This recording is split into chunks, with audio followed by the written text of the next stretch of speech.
إن الحمد لله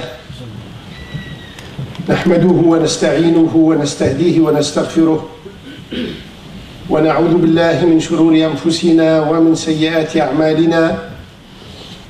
من يهد الله فلا مضل له ومن يضلل فلا هادي له، وأشهد أن لا إله إلا الله وحده لا شريك له، وأشهد أن محمدًا عبده ورسوله وصفيه من خلقه وخليله، بلغ الرسالة وأدى الأمانة ونصح الأمة وكشف الغمة وجاهد في سبيل الله حتى أتاه منه اليقين.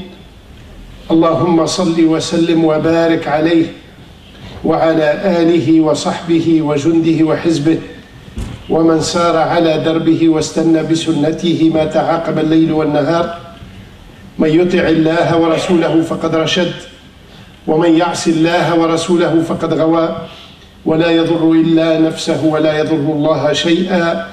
عباد الله، عليكم بتقوى الله جل وعلا وكثرة مخافته والرجوع واللجوء إليه والانتباه من يوم العرض عليه، فقد نبهنا جل وعلا إلى ذلك كله في كتابه الكريم، حيث يقول مثلا بعد أعوذ بالله من الشيطان الرجيم: بسم الله الرحمن الرحيم. يا أيها الناس اتقوا ربكم الذي خلقكم من نفس واحدة وخلق منها زوجها وبث منهما رجالا كثيرا ونساء واتقوا الله الذي تساءلون به والأرحام إن الله كان عليكم رقيبا. نسأل الله أن يجعلنا من أهل التقوى والإيمان والصلاح والفلاح والعمل الصالح في الدنيا والفوز في الآخرة. أما بعد، خطبتنا اليوم ستكون على موضوعين بإذن الله وتوفيقه جل وعلا. الموضوع الأول أيها الإخوة جاء من شكوى من امرأة وأسرة تشتكي سوء معاملة زوجها رجل كبير أكبر مني، صلي معنا، يخاف الله، رجل مليح، رجل مزيان، ولكن للأسف الشديد كي يكون مع مرته ما يوزنش، كحال كثير من المسلمين، أنه كي يكون مع زوجته الكلمة السيئة تخرج دون انتباه، والسب يحصل، وقد يحصل اللكم والضرب، وقد يحصل من التصرفات ما لا يليق بمسلم مؤمن يخاف الله جل وعلا ويرجو رحمته وينظر إلى الآخرة. لا بد أيها الإخوة أن ننتبه إلى تصرفنا في السر والعلن. إنسان المسلم مأمور بأنه يرد باله كي يكون وحده، لأنه مع ربي ما هوش وحده، وكي يكون مع غيره كاين بجانبين، كاين الأسرة، هذا محيط خاص به ما يدخل حتى واحد، كان هو ومرته ووليداته، وكاين التصرف العام. كما أنه مطلوب منا أن نحسن التصرف كي نكونوا مع الناس. ذكرناها في الأسبوع الماضي، قلنا الواحد يرد باله وين يوقف سيارته كيش يتصرف. الدين المعاملة أراه لا يقل طلب الإسلام إذا الواحد دخل لداره، مش معناه يدخل لداره يفعل ما يريد، بالعكس أيها الإخوة. يعني إنسان عندما يلتقي مع شخص في الشارع ممكن يلتقي به مرة في حياته وكل يسير في طريقه. زوجتك إذا كتب الله بيناتكم أتعيشوا مع بعضكم حتى موت أحدكم، فإما الإنسان يحرص أن تكون هذه الحياة نقية نظيفة مؤدبة، يرد باله وترد بالها، بحيث يلتزمون بأمر الله جل وعلا. قال الله جل وعلا؟ يقول: وعاشروهن بالمعروف. سنتوقف عند معنى عاشروهن بالمعروف، لكن يقولنا ردوا بالكم، راه حياة بيناتكم مش تدوم 10 سنين 20 30 40، يعلم الله، كاين اللي يبقاو مع بعضهم 60 و70 سنة لين تفرقهم الموت. كاين معاكم أولاد وأحفاد ينتجون من هذا، يقولنا ردوا بالكم، وزنوا شوية، خافوا الله، قيسوا في كلامكم في تصرفاتكم وفي تعاملكم، ما تطلقش هكذا لنفسك العنان وللشيطان يقودك حيث شاء. وانت في الدار تولي تبطش كأنك لا رقيب عليك. رد بالك، لأنه راه كاين ربي جل وعلا ينظر إليك ويراقبك ويحاسبك، وربي ما يبغيش هذاك الإنسان اللي يكون عنده وجهين، يكون قدام الناس بوجه وفي خلوته بوجه آخر.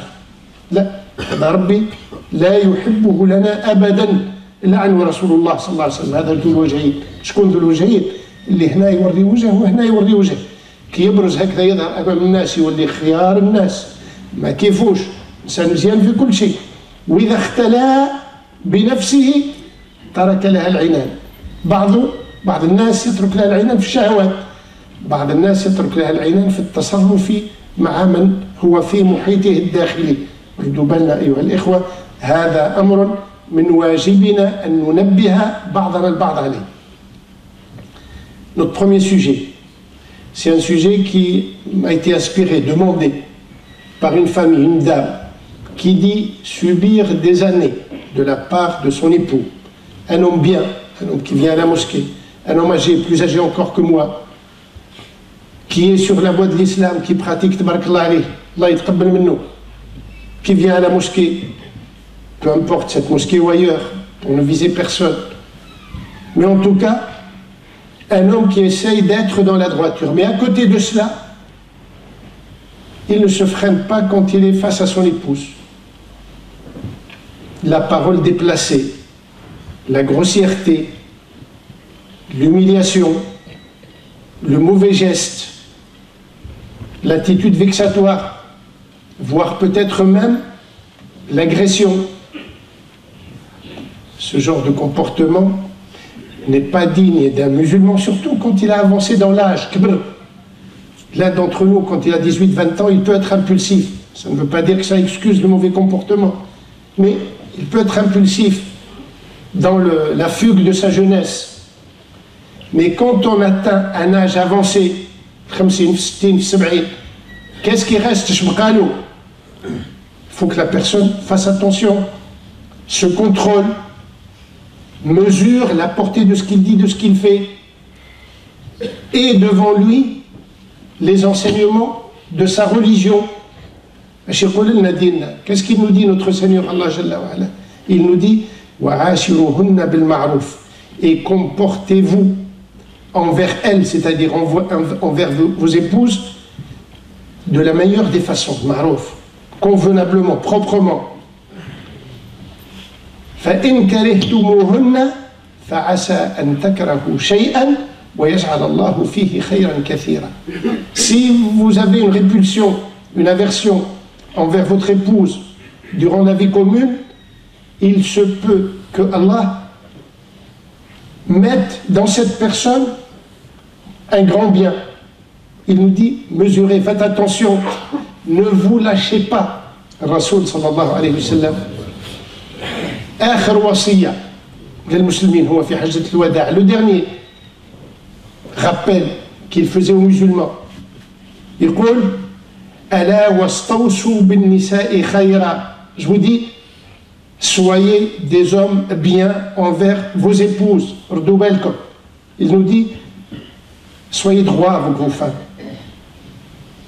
évitez la grossièreté, le rabaissement.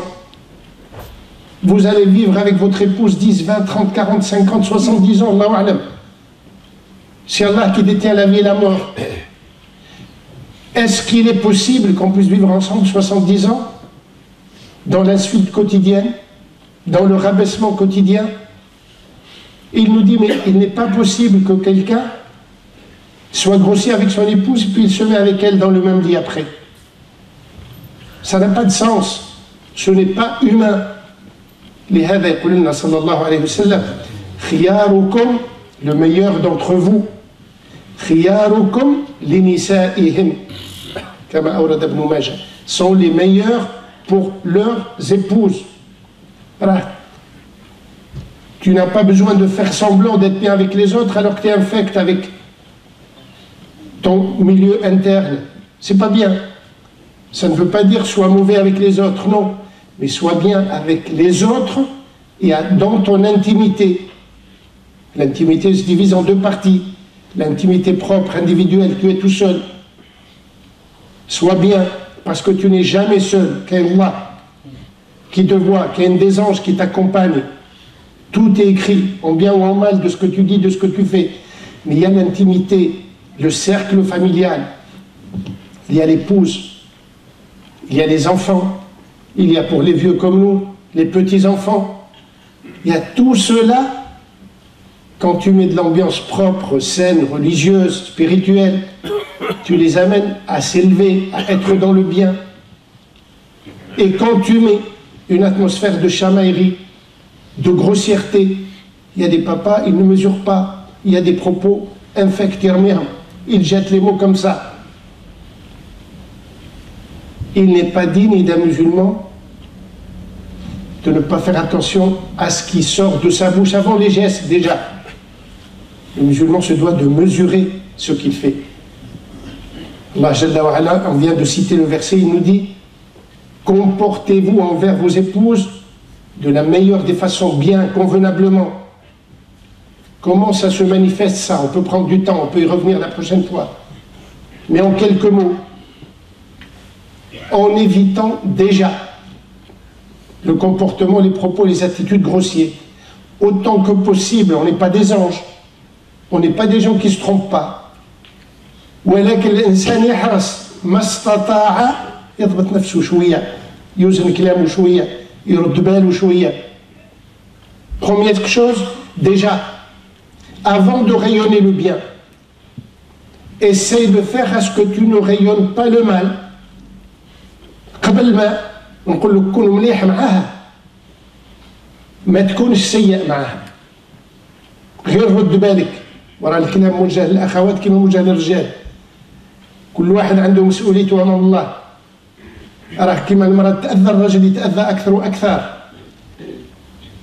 حديث على دور المرأة وواجباتها نرجعوا له إن شاء الله.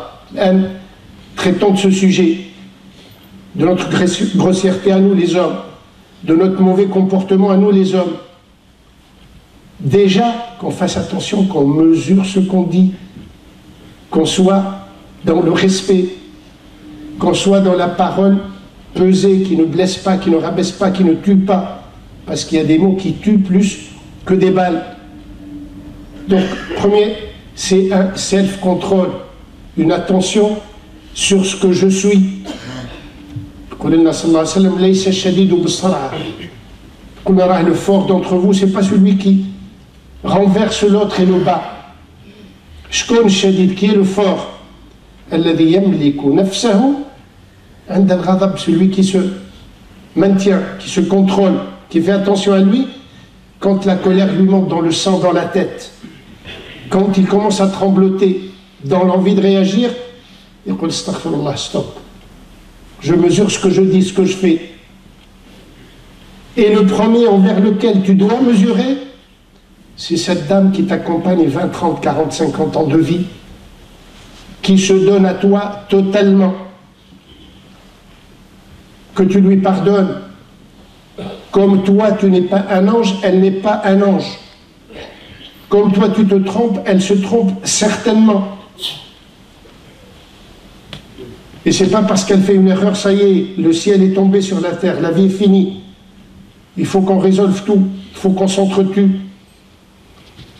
Il faut savoir tourner la page.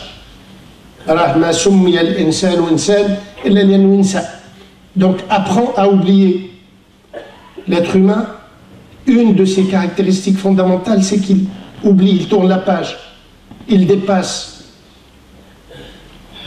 Si ton épouse a un comportement, et vice-versa, que tu n'aimes pas, ben tu l'annonces, tu le signales, tu le dis.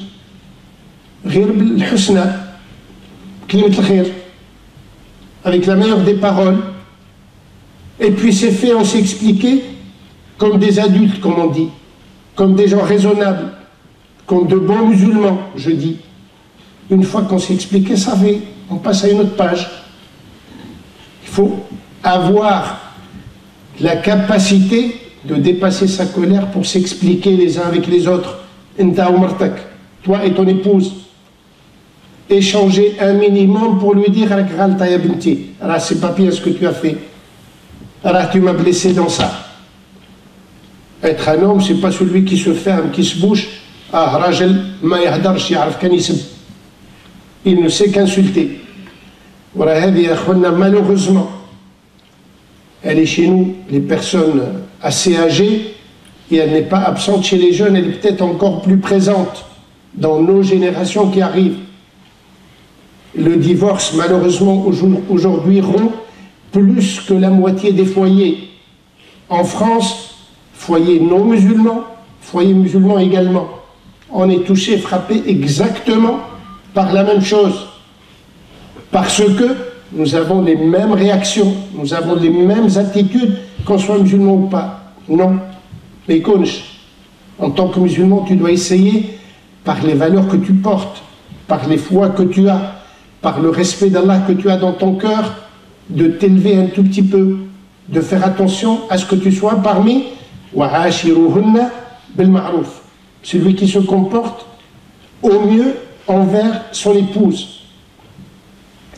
قل لنا الرسول صلى الله عليه وسلم في هذا المعنى راح كي تغلط معاك شويه وسع البال قل لا يفرق مؤمن مؤمنة إن كره منها خلقا رضي منها آخر. Il dit, ne sois pas intransigeant avec ton épouse, ne sois pas quelqu'un qui réagit au quart de tour.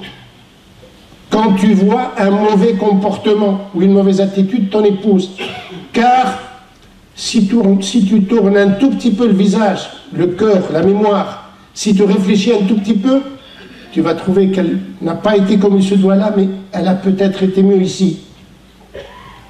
Elle a un mauvais comportement là, elle a eu un bon comportement de l'autre côté. On parlera, Inch'Allah, parce que le temps ne nous permet pas d'aller bien au-delà. Dans le développement, ça veut dire quoi le bon comportement?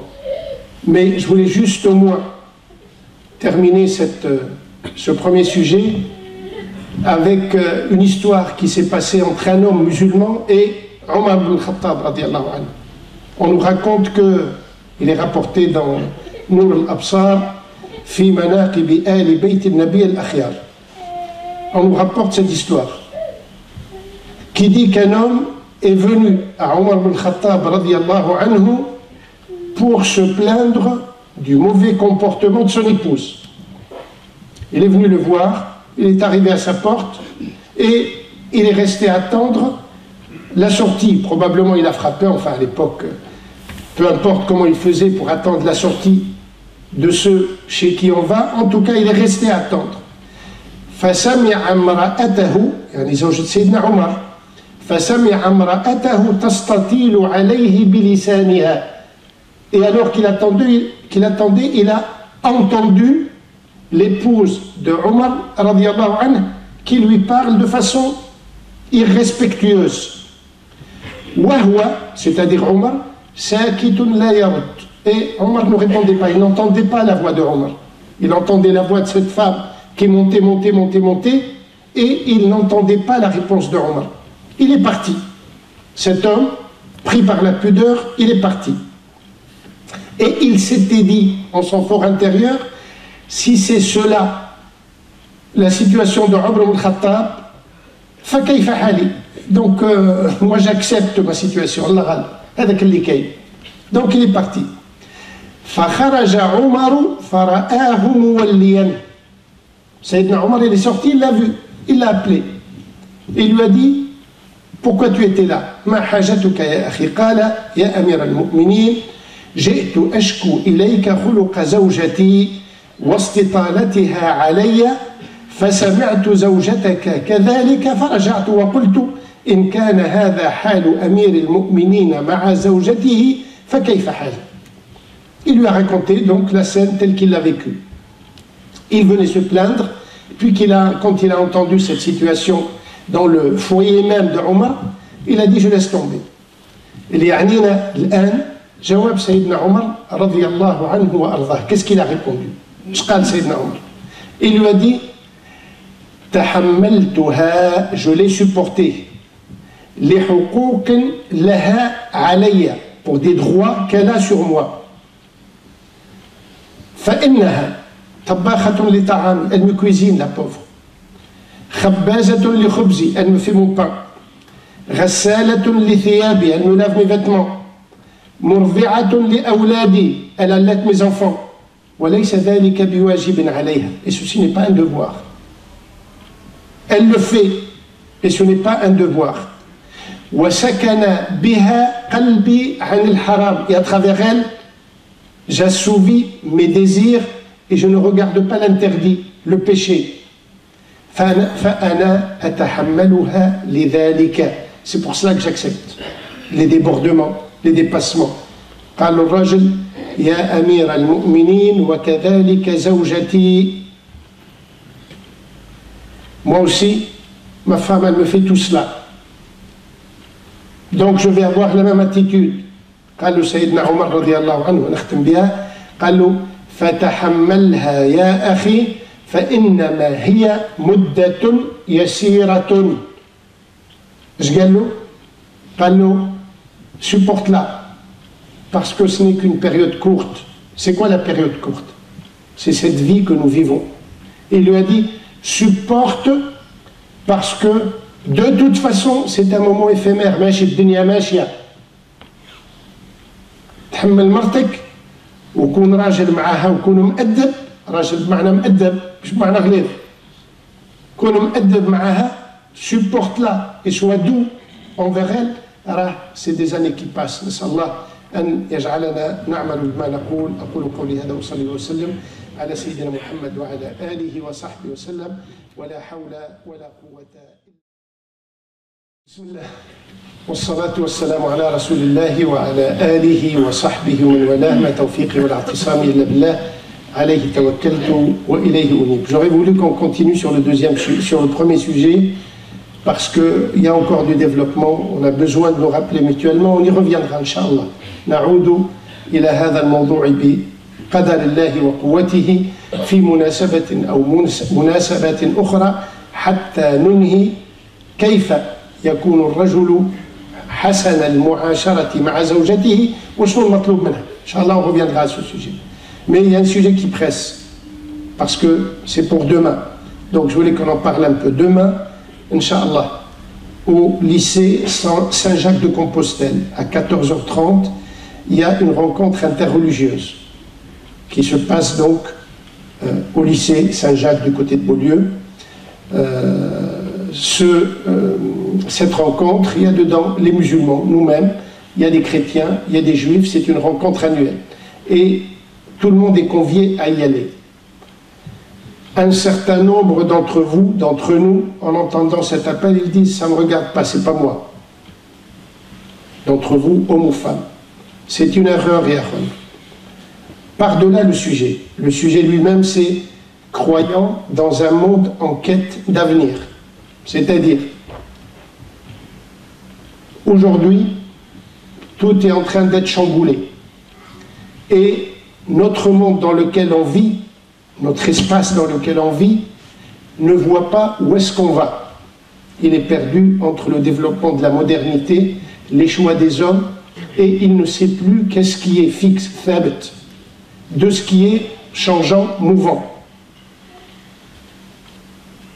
Beaucoup de gens ne savent pas qu'est-ce qui définit la vie de l'homme, qu'est-ce qui définit ses fondements. C'est un moment d'y aller pour échanger. Il y a des responsables qui vont parler chacun 10 minutes et après il y a des sortes de groupes de discussion, d'échange. C'est important d'être présent pour rappeler aux gens que si la vie bouge, il y a quelque chose qui ne bougera jamais. C'est Allah Jalla wa Ala. C'est le fondement de la vie de l'homme, des valeurs. Qu'il y a des valeurs qui ne bougeront pas. Le bien et le mal est une valeur évidente. Le respect de la vie, le respect de l'autre, la recherche de la vérité, et on peut en citer des dizaines et des dizaines. Ce sont des fondements majeurs pour la vie de chaque homme. Ce n'est pas parce que l'homme évolue dans son environnement matériel et dans ses moyens de communication qu'il n'a plus rien de stable, plus rien qui définit des repères dans son orientation.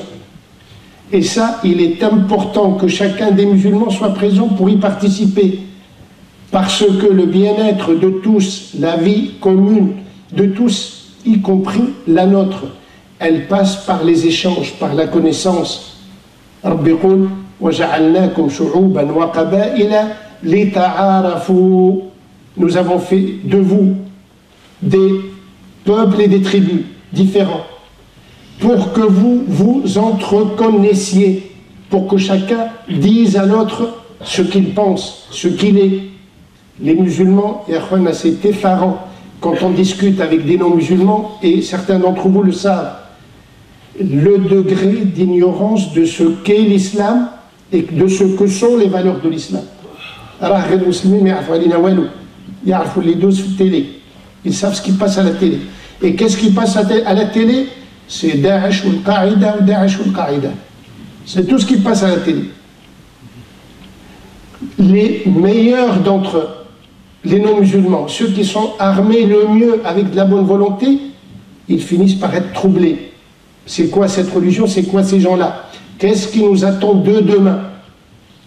Le fait d'être présent, de dire un mot gentil, et on est tous capables de discuter, d'échanger, de convaincre. On n'est pas tous dans ce degré-là, mais c'est pas important. C'est vrai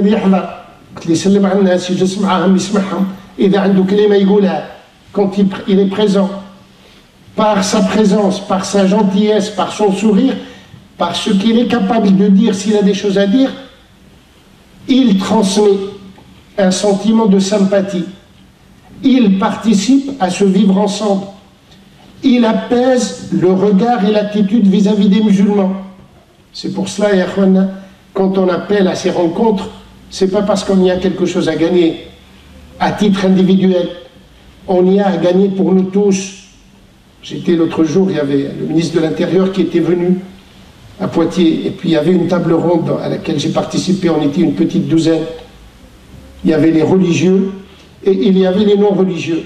Il y avait les laïcs, les libres penseurs, la Ligue de l'enseignement, la Ligue des droits de l'homme. Mais les gens ont des projets par centaines, par milliers pour les enfants, pour travailler avec les enfants, pour les amener à évoluer dans leur conception, dans leur vie, dans leur foi. Si on s'extrait du contact avec les autres, alors on se met sous terre. On devient absent des échanges dans la société et de pouvoir y participer, même avec un mot. N'ayez pas cette attitude, surtout quand je regarde, je vois les trois quarts, c'est des gens jeunes qui ont fait des études, qui sont capables de participer, d'échanger, de dire un mot de bien. Donc essayons, je n'ai rien à y gagner à titre personnel, c'est pour nous tous, pour notre image à nous tous, pour le vivre ensemble, pour tous les hommes et toutes les femmes, pour que l'atmosphère s'apaise, pour que les gens puissent trouver ancrage dans ce pays sans qu'on soit pointé du doigt. Ça nécessite la participation de chacun d'entre nous. Donc je le répète, ceux qui peuvent demain, hommes et femmes, vous êtes les bienvenus, Inch'Allah, au lycée Saint-Jacques de Compostelle. C'est Marouf, vous le savez, c'est à côté de Toufené. À 14h30, ça dure jusqu'à 17h, chacun part quand il a envie. Un moment d'échange, de convivialité, qu'Allah nous aide à y transmettre une parole de bien, Inch'Allah. أقول قولي هذا وصلي وسلم على سيدنا محمد وعلى آله وصحبه وسلم. اللهم اغفر لنا ذنوبنا وإسرافنا في أمرنا وثبت أقدامنا وانصرنا على القوم الكافرين. اللهم آتنا في الدنيا حسنة وفي الآخرة حسنة وقنا عذاب النار وأدخلنا الجنة مع الأبرار يا عزيز وغفار. رب اغفر وارحم واعف وتكرم وتجاوز عما تعلم إنك أنت الله الأعز الأكرم. وآخر دعوانا أن الحمد لله رب العالمين.